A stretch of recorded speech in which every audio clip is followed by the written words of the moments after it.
কমিশনকে এসআইআর কটাক্ষ অভিষেকের। নোবেলজয়ী অমর্ত্য সেনকে এসআইআর শুনানিতে ডাক।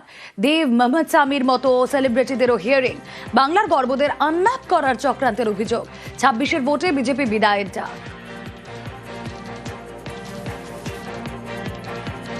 এসআইআরে হায়রে পোড়া কপাল, অমর্ত্য সেনকে হিয়ারিং এর নোটিশ পাঠিয়েছে। অমর্ত্য সেন ভারতবর্ষের জন্য নোবেল পুরস্কার জিতে এনেছে। দেশের নাম যে বিশ্বসভায় বিশ্ববন্দিত করেছে, উজ্জ্বলতম নক্ষত্র অভিনেতা দেব, তাকে হিয়ারিং নোটিশ পাঠিয়েছে। মোহাম্মদ সামি যে ওয়ার্ল্ড কাপে খেলে দেশের জন্য বিশ্বকাপ জিতেছে, তাকে এসআইআর এর নোটিশ পাঠিয়েছে।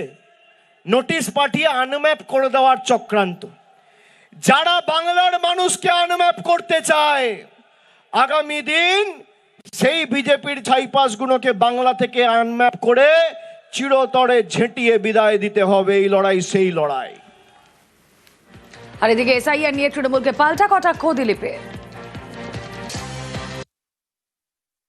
বাংলাদেশ থেকে অনুপ্রবেশকারীরা রোহিঙ্গারা এসে এখানে লোন পাবে, আবাস যোজনার বাড়ি পাবে, আপনার ছেলে মেয়ে বাইরে যাবে, ওরা এসে এখানে কাজ পাবে।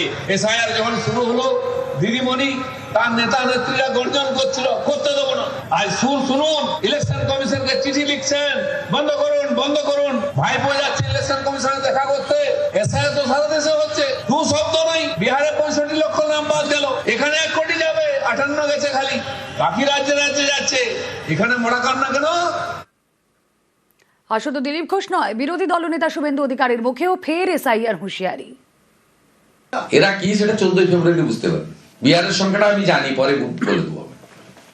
পশ্চিমবঙ্গটা বলে দেবো 15 ফেব্রুয়ারি বলে দেবো। বিহারে তো ভোটার লিস্ট হয়েছে, অবৈধ অনুপ্রবেশকারী কত সে সংখ্যাটা জানি, আমি বলবো না, ঠিক সময় বলবো। অত তাড়াহুড়া করার কিছু নেই।